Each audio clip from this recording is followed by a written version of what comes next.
Good morning, everyone. It's a cool morning, but it's going to be really warm. mm.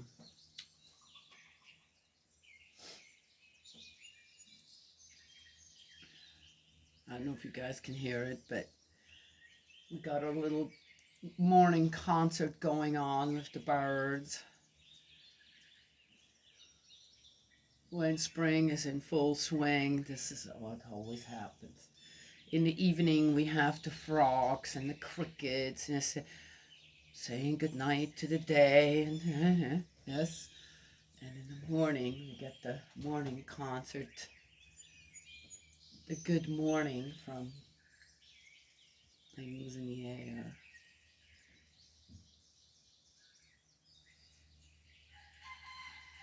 And there's the occasional rooster having something to say. I can't remember ever not being around an animal. My dad had this, I seem to have inherited a combination of, when it comes to animals, from both of my parents.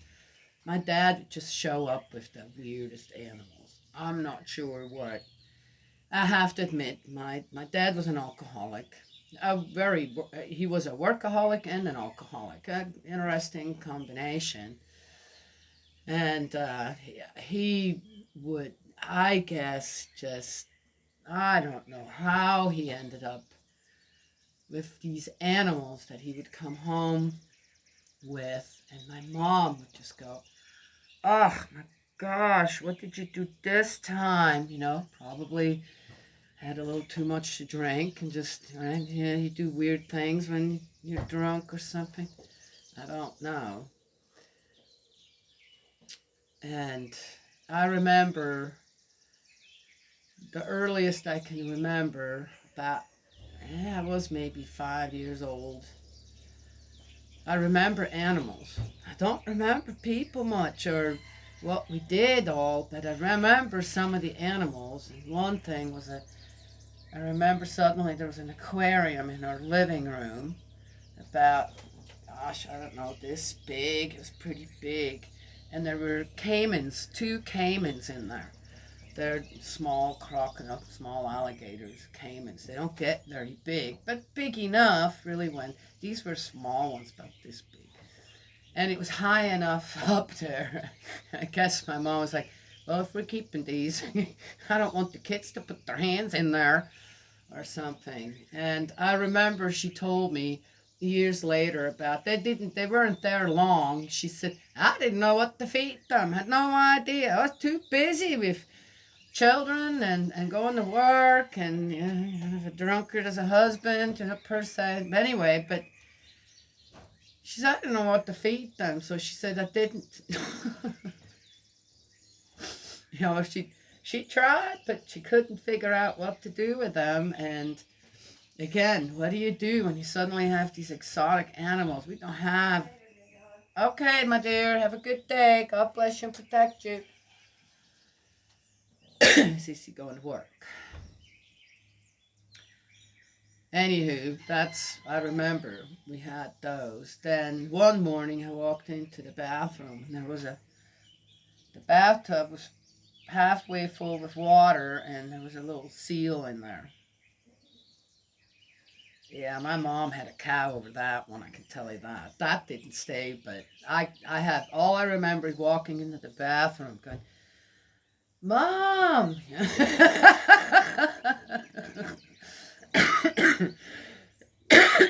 Don't remember touching it. Don't remember a thing except for I have this image of the seal in the bathtub. A small one. I guess my mom immediately told my dad, "Yeah, that ain't gonna happen." And so on. I remember a time, I was already a little older, 7 or 8, 9, and he brought home a chimpanzee. A small were always small. I guess still not adults. Small chimpanzee. I'd say it was about medium size between a baby and a full grown one. So I see, I have the picture of these animals all still in my mind. A chimpanzee, guys. We had a chimpanzee in Switzerland. And of course, there's no cage. I don't remember there was a cage for it, but it attached itself to my mom. And my mom, okay, so here my mom. She enjoys animals. Okay, I don't know if she loves animals, but she enjoys animals, and she's had, as far as I know, she's never had a dog. Once my dad and my mom separated, divorced, and she's never had a dog, never ever a dog again. But a cat, one cat, one cat at a time. Oh, and a bird. These little cockatiels, not cockatiels. What were they called? The smaller ones, real colorful little. What are they called? Valasittich. I remember in Swiss what they're called. Well, anyway, and she would give them speaking pearls, and they would actually start to speak. And she would take her time to teach them how to talk. And you walk in the house, and you'd hear, it was 2 floors, so you walk in at the bottom, you hear, "Who is it?" And it sounded just like my mom, and my mom was nowhere to be seen. It was the bird. "Who is it?" "Hello?" Sounded just like my mom. Oh my gosh, so much fun. That chimpanzee, holy cannoli. So it would hang around my mom's neck from the back, and it was really difficult for her. I think we had that thing for about 3 weeks. I don't even remember its name or anything. But my dad brought it home, and eventually it just was, and it started to get aggressive towards us kids when we would get close to mom. That was, no. I don't remember it peeing or pooping in the house. I have no idea how that went. I remember the house that we were in. We also at that time had, I think, 2 dogs, one little one, and a German Shepherd. We also couldn't get close. And he was downstairs in a kennel. That didn't last long either. That dog, my mom said, that dog has to go. Anything that was a danger to us had to go immediately. Done. Or after, she figured out, okay, that's not going to work out. And we had, oh my gosh, we must have had 40 or 50 rabbits. My dad had just these ideas about raising animals, this and that. Well, he had the ideas, and then he told mom about it, and mom then would, okay, I have this idea. Mom would listen, you mean you have the idea and I have to execute the idea, right? Okay. Mom was just one of these wives who just looked at her husband and go, okay. And that was kind of it, and then she just did. Until, right? Yep. So that chimpanzee, God, I remember we went with our dad one time. My dad liked American cars. So we always had these big Thunderbirds or whatever they're called, or Cadillacs, all old, and so there were these long, all through going seats in the back, not in the front. I think in the front too, and in the back. And the chimpanzee got to sit in the front. And I remember my brother and my sister and I both sitting in the back, and we're just watching and there was no seatbelts, so you could stand up in the car and kind of look around this and that. And I'm looking over, and there I see the chimpanzee pee on the seat. Pee on the seat. Should I say something? And it kind of went into the crack of the seat and the backrest, right? Sitting there. Okay, so I didn't know. My dad went and picked somebody else up, and then we went to a restaurant. And door opens and my dad pulls the chimpanzee over and the guy sits down. I'm going, ah.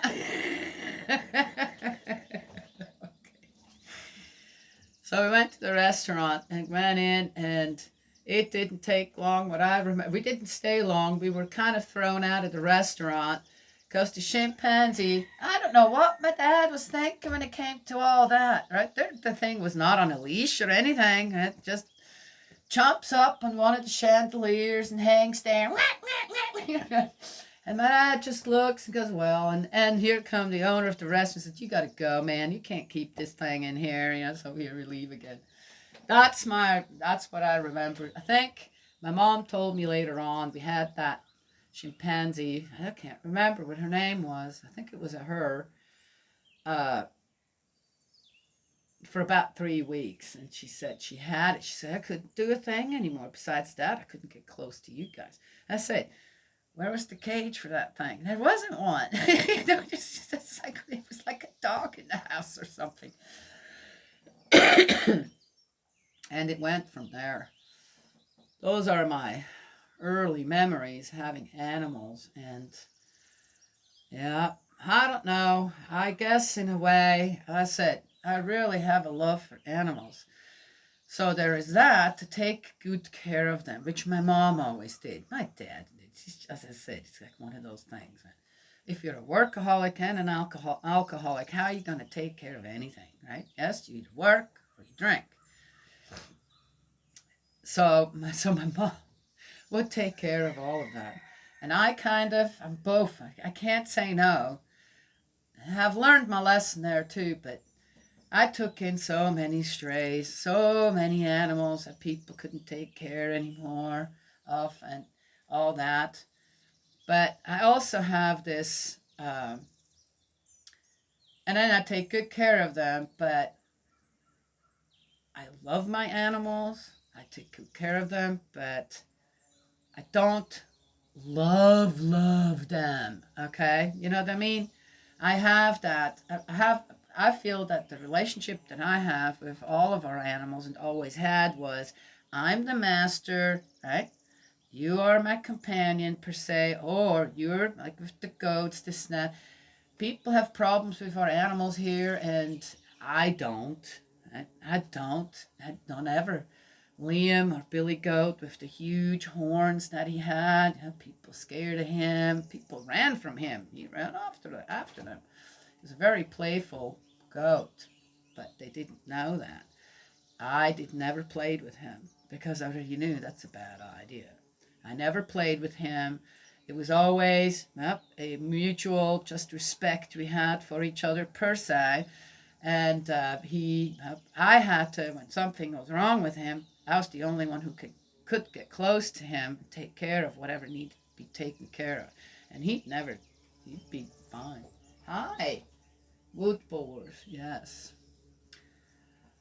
Uh, the pigs right now, it's an odd thing. I had to go and rescue Danny out of the chicken coop. They're starting to move over to the other side of the barn where it is cooler and more open spot for them to be undercover than in the chicken coop where that's a log built one. Well, it's log siding, and it gets warm in there in the summertime. So they're starting to move over to the other side, but they've been in there. They sleep in there in the wintertime and keep the chickens safe. And she couldn't get back out. They started nibbling. She says, they bit my shoes. And I was like, well, they probably didn't bite your shoes. You're just nibbling them. They never do that to me, ever. I had to go and rescue her. She was scared to come back out. They're the sweetest pigs. They won't hurt anybody, but they do that to everybody else except for me. That kind of going for the ankles and the shoes, never hurt anybody, but it kind of freaks people out a bit. They never do that to me. It's really interesting. Well, anyway, so there is that. But always had animals in my life. Always. Working animals, just as a dog, always as a companion. We had 7 dogs here at one time, and They all grew to old age, the seven major ones. Yeah. And golly goodness, so many animals have come and gone in my life. Pretty amazing. I don't think I can imagine my life without animals. And I've always kept all the animals I've ever had, except for the rabbits, which I learned my lesson. And that didn't last long, and they too were free. And the ones I kept had a big enclosure, wonderful to see. Great experience to see how a rabbit family actually works together. Mm-hmm. Yeah, you will not see that if you have them in a cage. Well, anyway, so learned a lot from the animals in many different ways. The give and take is pretty phenomenal.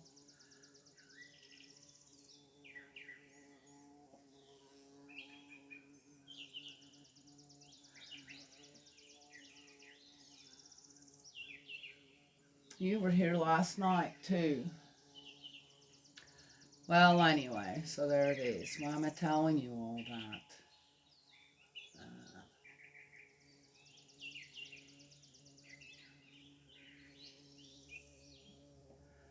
the other thing too, as soon as I knew how, I started growing food. Yes, had a garden. Everywhere I went. As soon as I knew how. As soon as I had, eh? Well, you're living with your parents in an apartment, or something, and yeah, you're not. What are you gonna do there, right? So, and that's not your space. And I was always reading, so I didn't. Yeah, but as soon as I had my own place at 17, I started growing things and never stopped. It's like a fever in the spring. It becomes like a fever for you where, no, no, no, I can't. I got my tomato plants ready to go out. They are ready to go out. They have to go out. I want to put out the zucchinis, but it's April. And you never know what's going to happen in April, right? Yes? So don't jump the gun. There's plenty of other things to plan to do right now. That fever just grabs you. Spring fever. And as a gardener, you want to start growing things. Yes? Anywho, nature. The give and take with creation that is meant to be, right? Yes? Allows us to really discover creation in many different ways. Okay, that was my morning start here. Reminiscing. Oh, I could reminisce about so many animals we had. They all become, in a way, dear to one, right? Self. I'm not ignorant of the fact that most likely, unless I'm 80 and I'm getting a dog that lives for another 15 years or something, I'm not ignorant of the fact that most of the animals that we have right now, for example, are not going to outlast me if everything goes according to plan. I'm supposed to be at least 89 years old. How would I know that? Well, at least. But things, you never know what might happen. But that's the forecast of my life here on Earth. Right? Yes. So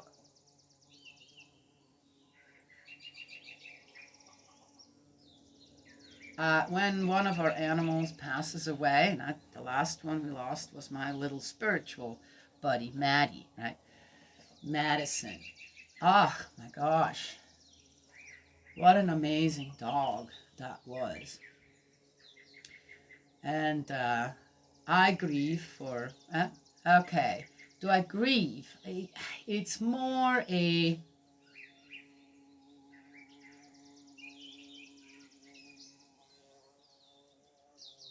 thankful, grateful, appreciative sadness that they had been in my life, right? Yes? And I reminisce over our time for a while, this and that. And in a way, for me, again, even with animals, depends on who they are, who they were, right? On how close we were in a way, as a human and an animal, they are never gone somehow. I remember Lance was years, even I'd say, I can't remember. Last year, I think we had a thunderstorm, and I could have sworn that he was running up and down here. And he's been dead for more, 10 years, 12 years. Could have sworn I heard him. I said, I'm hearing Lance out there. Right? Yes? Ah, spirit of animals, stick around, or still want to somehow be a part of the beautiful place that they've been around you. I think so.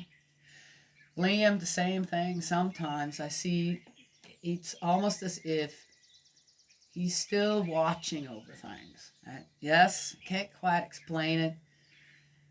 Oh yeah, well, his head and his horns are hanging on our barn, overlooking everything. But it's almost as if sometimes with his majestic way of his horns, and big too, walking around. What it's taken care of. Yes, yeah, yes. Anywho, all right, let's get going here. Yes, I think sometimes they just, even if it's just visiting. In most cases, I know, and the way animal spirits and plant spirits work, they go back into the energy of, yes, spirit life as a not in form like we do when we go to spirit world, but rather back into the whole energy of all that, right? Yes, but there are some that retain, from what I've noticed, what I've experienced, some retain their spiritual nature as it was in the physical. Oh, what did we talk yesterday about? Okay. I was a blessed child. This is for our celestial condition. Establishing. Heaven on earth. Established. Done. Heaven on earth. I was a blessed child. Peace in mankind. Care and love for every dependent child. Peace. Every child feels secure, which reflects cause and effect in the child's life. Peace. Every child eats. Peace. Every child is warmed in cold times. Peace. Understanding a child's growth in troubling times, then to guide the child to attain harmony with peace. I am peace as a father, as a mother, as a son, as a daughter of God. Peace. To become the best I can be for every child. Repentance. Knowing every child is deserving of peace. Prayer. Knowing every child comes first. Restored. Conditions are fulfilled when every child is loved and cared for. Death separates us from our earthly path to attain peace. Our taught descendants are the future, the change of lineage, God's lineage in action, the true cause and effect in a child's harmonious and happy life. I am an adult, ashamed to ask for anything from my heavenly parents for myself. If a child on earth needs my prayers and conditions greater than I, peace will happen when peace can be found in every child. I will be less than any child that suffers due to mankind's unkindness. The spirit world will hold us all accountable, regardless. Remember that. Stopped your humming there for a while, huh? Are you listening to? I know. How does one have communications with insects, flying and creeping ones? We have stink bugs here. Stink bugs. They're called stink bugs, but actually the how do you say, the scent that they if you touch them or crush them, don't crush them. It's actually not unpleasant. It's actually, in a way, has this strong, I don't know, say almost sickly smell of a lot of flowers all put together. What the hell could that? Well, it's so strong, right? Over scented bug. So one should call them scent bugs, not stink bugs. Uh, and they're right now. Oh, I think they call them Japanese beetles too, or something. And they're everywhere a little bit right now for a while. Once summer hits, they're all. That's kind of it again. And I have one. They fly too. They look. Their back looks like a shield, right? Yeah. Well, anyway, they're small. They're only about this big. I have one that keeps flying around in my room, and I just leave it alone. It's like going after that. First of all, as I said, the scent's so strong if you catch one of them. And they don't bite. They don't do anything. They really don't. It's just I don't know what I don't know what they eat really. They don't seem to be eating my plants or anything. It's just I'm not sure what the deal is there. I'll see one of the piggies has woke up. So anyway, so I just leave it alone, and it's been kind of like just hanging in my room, flying around, irking me everywhere. Come on now, just go and land somewhere and be quiet. They're pretty noisy too, clacking sounds. They make clacking sounds when they fly. Anyway, so as a low look, I got a little scent bug as a pet in my room. Talk to it. I said, come on now. Oh, look, there you are again. Yeah, okay. Could be a different one every time. I don't know. There's more than one in my room. Yeah, I'm not. Yeah, I don't have to have a bug-free house. Uh, if it's not something that stings, right? Yeah, no, that's if a wasp gets in, it's like, find your way back out, or you're not gonna you're not gonna survive. It's just as I said, so a safety thing, kind of. So and though I get stung and I'm okay, I'm not big allergic with anything like that. But Sissy has to take immediate what's it called, Benadryl. That's how allergic she is. So we're not taking chances with that. But otherwise, I said flies don't bother me. I mean, it just don't. I don't have food laying around. It's either covered or in the fridge or right wrapped up. There's nothing. I said it's one of those things. I don't know. Uh, nah, just live. Where do we live here? Gotta live with nature here, right? Yes. Or you'll be stressed out all the time over, as I say, what little bugs, or you're gonna spray all that poison continuously. Now, I don't like that. That's one thing I don't like. That's one thing I don't like. People do that. Try to do that here. Not to say something. Okay. Okay. We're in Numbers 32. I hope it gets better. Boy, oh boy. I tell you what. I thought about that passage all day yesterday. And this morning I read something really beautiful about the nature of God. I'm going, yep, I knew I was right yesterday. There you go. Numbers 32. Ooh, let me put the lights up.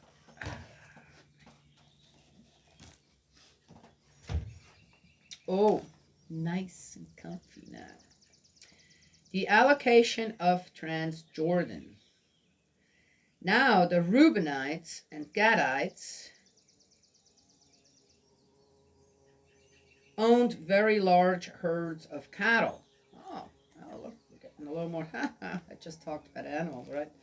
Here we go, starting out with animals. I'm just amazed always how that works. Having seen the territories of Jazer and Gilead formed an ideal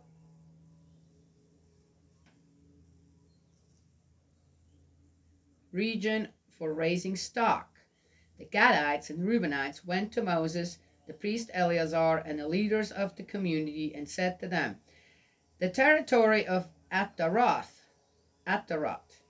Dibon, Jazer, Nimrah, Heshbon, Elialeh, Sebam, Nebo, and beyond, which Yahweh has conquered, which Yahweh has conquered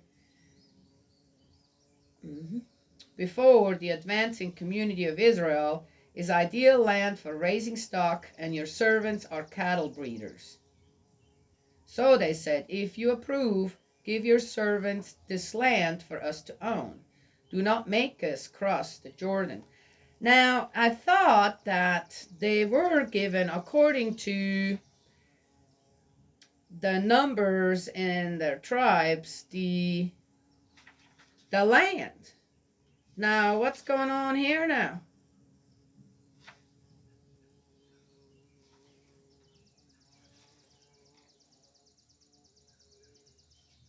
When we did in 26 the census, hasn't God already? Now they want more, or they want something different.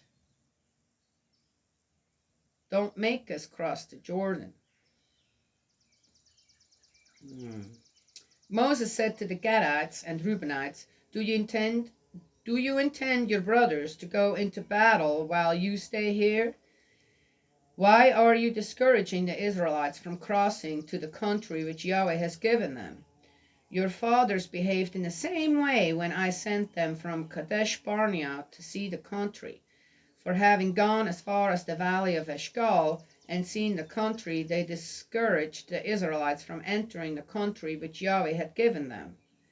Hence Yahweh's anger was aroused that day, and he swore this oath, no man of 20 years and over who left Egypt shall set eyes on the country which I promised on oath to Abraham, Isaac, and Jacob, for they have not followed me absolutely, except for Caleb, son of Jephunneh, the Kenizzite, and Joshua, son of Nun.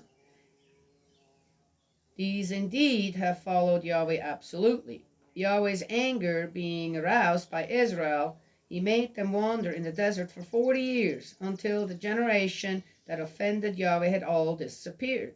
And now you rise up in your father's place, offshoot of sinful stock, to increase Yahweh's burning anger with Israel even more.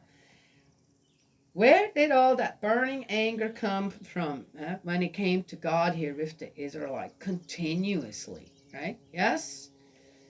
Well, I don't know. How did I feel yesterday? Is it burning anger? It's more, you got to be kidding me. What is so difficult to follow? A few simple rules, kind rules, rules that should make sense to every human being, right? Yes? Well, anyway. But here we go. There you go. It's a, man, I tell you what.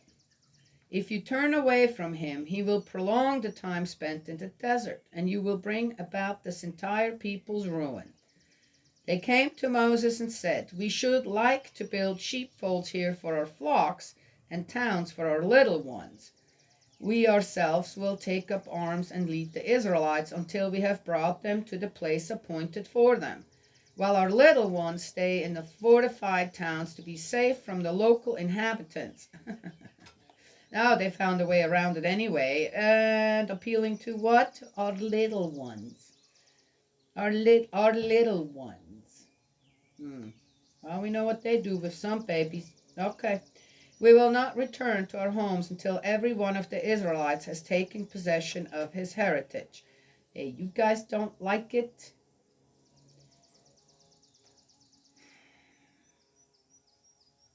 All right, I'll have that conversation with them later. For we shall have no heritage with them on the other bank of the Jordan or beyond. I'm not going to want to go. Since our heritage has fallen to us here, east of the Jordan.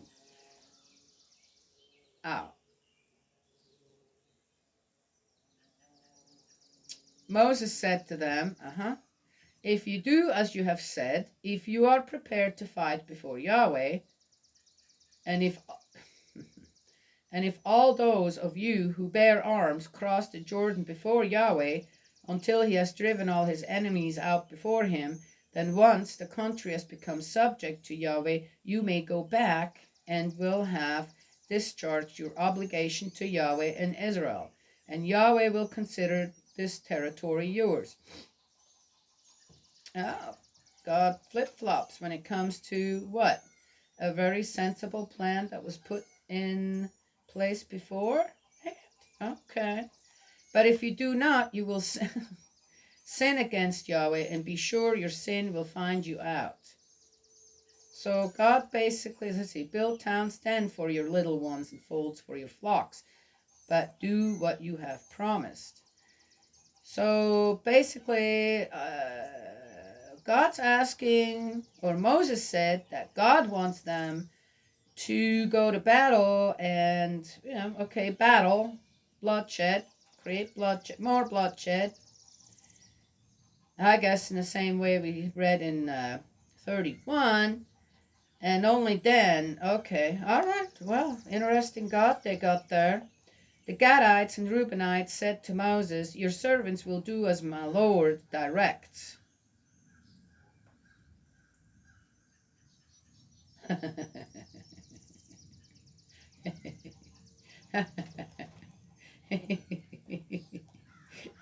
Are they really doing what God wants them to do, or have they just figured out a way how they want to do things and they got it, and now it says, oh, but yeah, that's God's way now. Oh, okay, alrighty then. Oh, interesting how this reads. Our little ones, our wives, our flocks, and all our livestock will stay in the towns of Gilead. But your servants, each armed for war, will cross in Yahweh's name and fight as my Lord says. So Moses gave orders about them to the priest Eleazar, Joshua son of Nun, and heads of families in the Israelite tribes. Moses said to them, if the Gadites and the Reubenites, all those under arms, cross the Jordan with you to fight in Yahweh's name, then once the country has become subject to you, you will give them the territory of Gilead as theirs.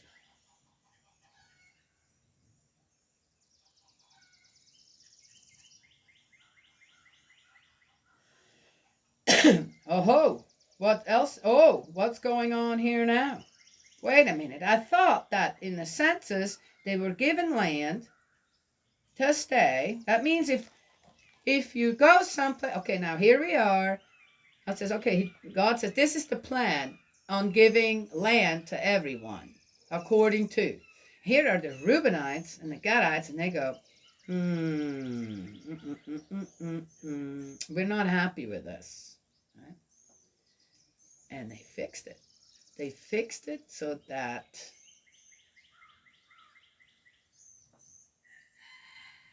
with the plan that they have now, it's not God's plan anymore, right? That when they come back from warring, then when they come back from warring and whoring, excuse my language, then they get to choose now.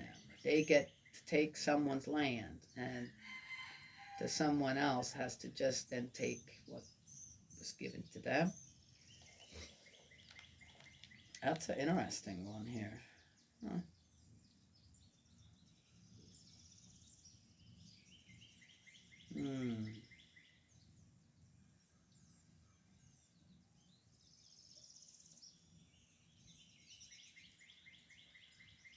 But if they will not cross with you under arms, they will receive their domains in Canaan with the rest of you. So they didn't want to go, but others did go. Sounds like it. And they offered to protect the ones that did go, but they didn't want to go themselves because they were afraid for their cattle. They were afraid for their possessions and their children and women, I guess, but didn't care much about the other tribes' stuff. That reads really interesting. To this the Gadites and Reubenites replied, what Yahweh has said to your servants, we shall do. He said what to them? Under arms we shall cross in Yahweh's name into Canaan, so that ownership of our heritage on this side of the Jordan will be ours. Moses then gave them, the Gadites, the Reubenites, and the half-tribe of Manasseh, son of Joseph, the kingdom of Sihon, king of the Amorites, and the kingdom of Og, king of Bashan, the country and the towns within its territory, and the country's frontier towns. What do you mean? They burned them all down, didn't they? No more towns there, according to 31. The Gadites rebuilt, oh, there we go, Dibon, Ataroth, Aroer, Atrot, Shapon, Jazir,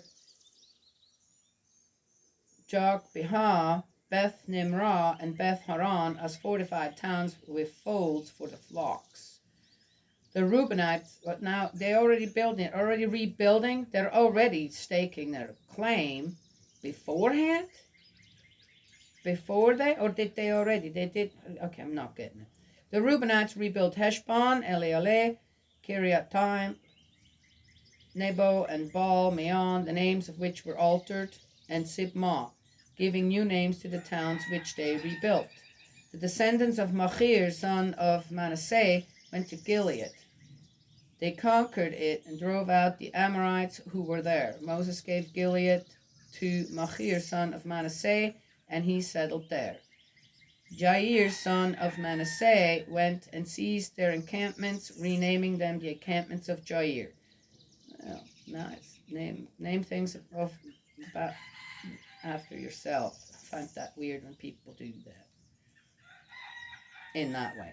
Nobah went and seized Kenat with its dependent townships and called it Nobah after himself. There you go. That's the end of 32. Okay, wheeling and dealing. So you guys actually really think? How much was God involved in all this now?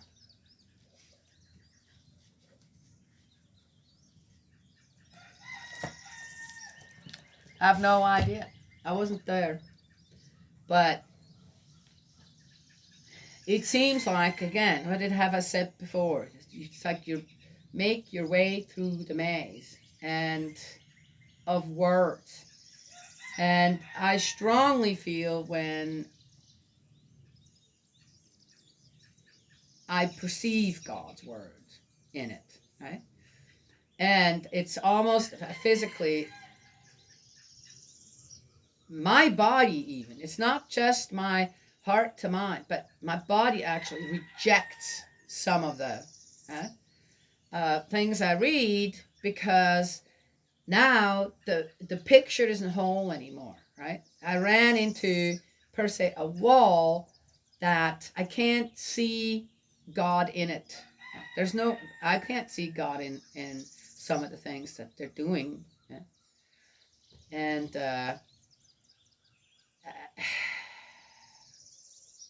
I thought that with that second census that they did, and drawing of lots according to bigger and smaller places for bigger and smaller tribes, was already destined to be what it is, according to, what did I say?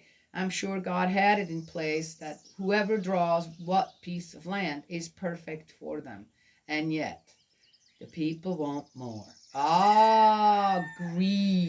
Greed, and jealousy. It is such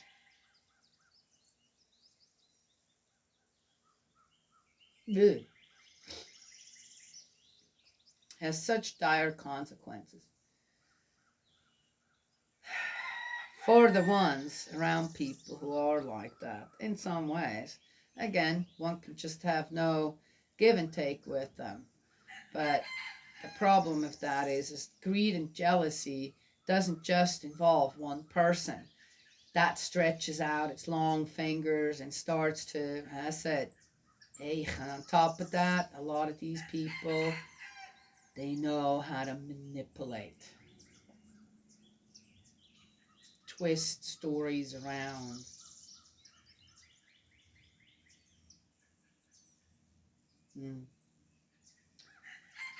And it sounds like we got a good look into the Reubenites and the Gadites' plan. That's not God's plan, it's their plan on to get more. Well, there must have been more. Otherwise, they would not have wanted it, right? Yes? All right. Okay, so be it. And due to the little stars they're going to get for having gone and driven more people out of their home, it's called accumulating merit through war, right? So then suddenly they have this higher status as a people, and as a smaller people, then you have to give in, you have to give way, right? Yes, interesting. All right, well, this is what it is. I'm about done with Numbers. Wow, the Old Testament is a rough book to read. Rough books to read. Hey. Interesting on how old our problems are.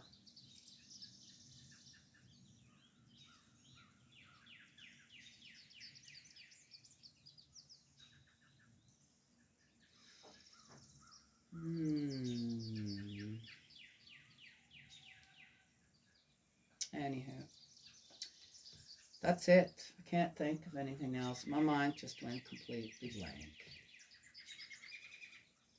Reflect before you react.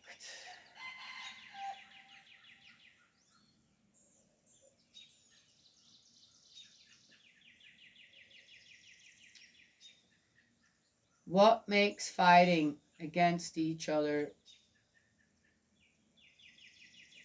so desirable?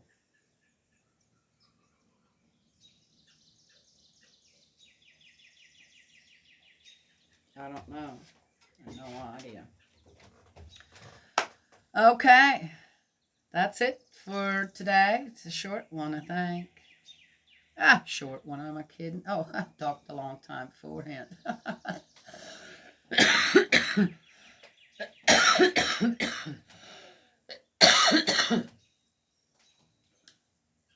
God's love and blessings always. May He protect you. And I will talk to you another time.